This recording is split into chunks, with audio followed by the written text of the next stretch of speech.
brought you back into recording, like, Get Rhythm? What made you want to record your own album again as opposed to doing a soundtrack? Well, it seemed that the musicians and I, because it's always the same bunch of people for years and years and years, had progressed. After all this hard study and careful work, we achieved a pretty, I would say, high level of ensemble understanding. So instead of me always having to say, drummer do this, piano player do this, and now percussionist this, it got to the point where it was really working on its own, fueled by itself, by mutual understanding, rather than me having to always lead, which I really think is good. It gets past that point. So we had come up in our ability to play together. And that makes for great group music. It's like classic, a little jazz group or something like, you know. That's when the great group music gets made. So I said, well, we've been in the studio years and years. We're doing this film work. Let's do something else and get some energy out. So I said, well, let's do some jobs. We played some nightclubs in California. And it sounded fantastic. It sounded like all the elements, such as the accordion and the background singing, finally all really glued together. After all these years of me trying to pull these units together from different parts to make one whole thing, it was actually being expressed. So I thought, well, these jobs, everybody's having a great time, the musicians are enjoying it, let's go in and record. Let's see if we can get that kind of experience on tape, which is not always so easy to do. Especially these days, you don't make records that way. They make it one person at a time, and they stack it up, and it's a very dense kind of sandwich, you know.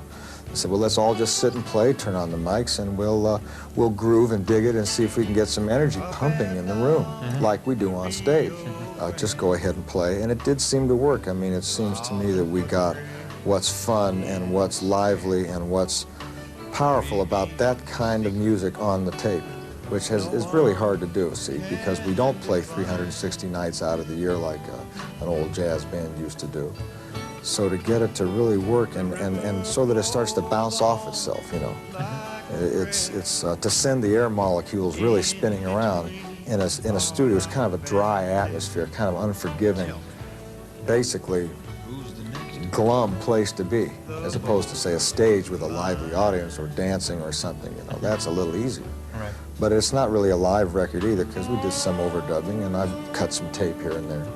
But that's what interests me on records, is energy and spontaneity. I'm not so interested in the careful masterminding of everything, because other people do that well, and they have talent for that, and they have skills developed for that. I don't particularly. So I figure if I've got anything to say on record, it's got something to do with this, you know, headbanging that we do when we get into the studio together, you know. And I'm really waiting for somebody to happen to cut loose, you know, without my saying so. What's your attitude to video as a promotional tool? Well, it's a fine thing. Me and Van Dyke Parks said in it must have been about 69, he was at Warner Brothers at the time, and he told the chairman of Warner Brothers, he said, you know, you've got all this studio space, Warner Brothers Pictures, and all these unused soundstage, and you've got all these artists on your record label, and 10 of them get on the radio. What are you going to do with the rest? Everything's sold on television. Why don't you sell music on TV? The guy says, oh, Van Dyke, you're just crazy. What a character. What a thing to say. He says, no, I have an idea that this would work. You make little mini commercials. Well, they gave him some money to do it. This was in 1970 now. So me and him went out and made a video of me singing and talking. And it was about, I don't know, it was a long one. It was about 5 minutes. But it contained the concept. Showed it to Warner Brothers. They thought it was nuts. They didn't like it. They fired him. And he even told them buy a cable, which they subsequently did. They bought a cable service. They started making videos 15 years later.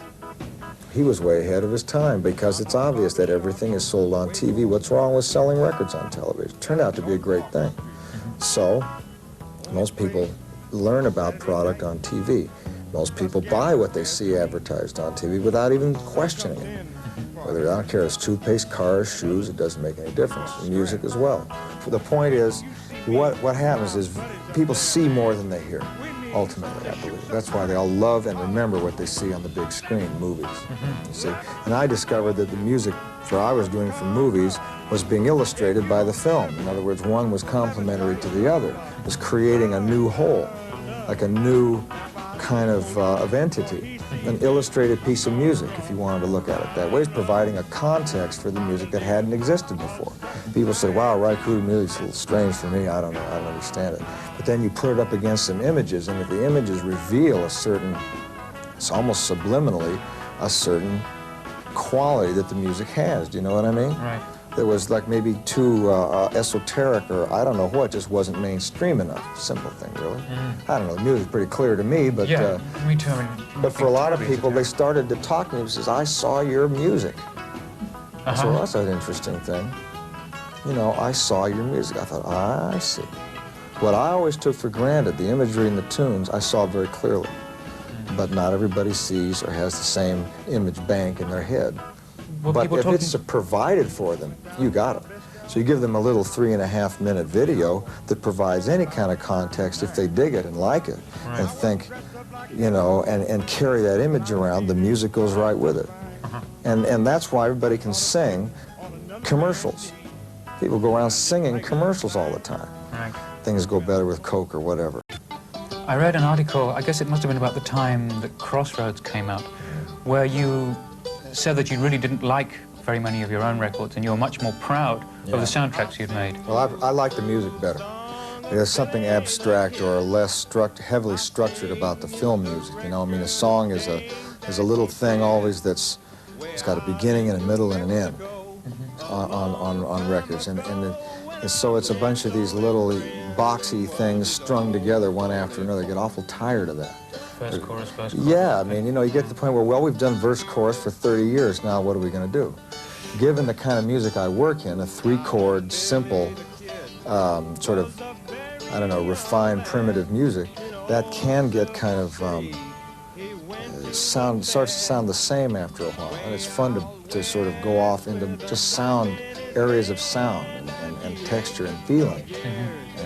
And you liberate yourself almost when you don't have to just think about, now we need the hook and now we need the verse. And so I really enjoyed that part of doing the film music. And plus I had fun because I could do anything I wanted to.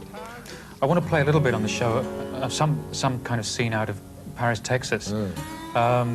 When you were saying that people said to you they'd seen your music, I thought perhaps they might be referring to that, because it's that kind of eerie, floating quality of that music kind of really set off the images for me very much. Oh, sure. Are there any scenes out of that you'd kind of like to recommend? Well, I recommend particularly the opening sequence where Wenders, the director, wants to establish for you a primal human state of a guy who has lost his rationality, he's lost his connect-the-dots thought, he's lost his, not his humanity so much, but his sort of cognizance is gone.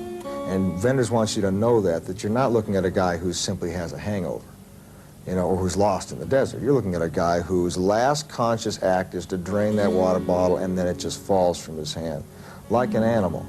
He doesn't even remember that he's got the bottle, and he just starts wandering along. So you want to see a guy in a completely reduced state, so that then you know that everything that subsequently happens to him, he's coming up slowly in increments from a very primal state, which is hard to achieve. You know, it's hard for any cognizant, thinking person to be non-cognizant, you know what I mean? But the scape, the desert, is a way of portraying that. It's not so much that he's in the desert is up in here. So the music has to be music that isn't connected, that isn't linear, you know, it's just sort of nothing upstairs music, you know, but yet there's a kind of a poignance to it, you know, and it is tragic to see somebody that reduced. And Wenders knows something about that. I mean, you know, how bad it can get. So he shows you a guy who looks like he's been in hell, looks like a place that's hell, although it has certain beauty, sort of awesome beauty to it. And the music has to be this kind of non-structured sound, and it all really does set that up in the beginning.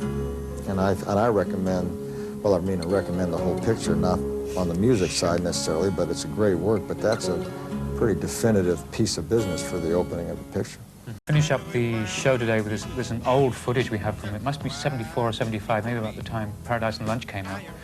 It's you playing in a studio in front of an invited audience with Jim Keltner, Milt Holland, and I think Russ Teitelman.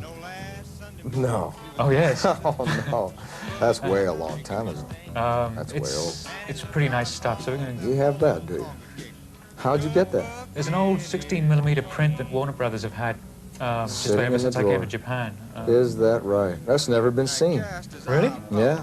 One of the singers, Gene Mumford, was a great figure in the pop days. He sang with Billy Ward's Dominoes, Deep Purple, and Stardust. Oh, really? Gene Mumford, and the bass singer is Cliff Givens, who was known for 60 Minute Man. He was the lead singer with Billy Ward's Dominoes, 60 Minute Man. Is that right? Look here, girls, I'm telling you now that.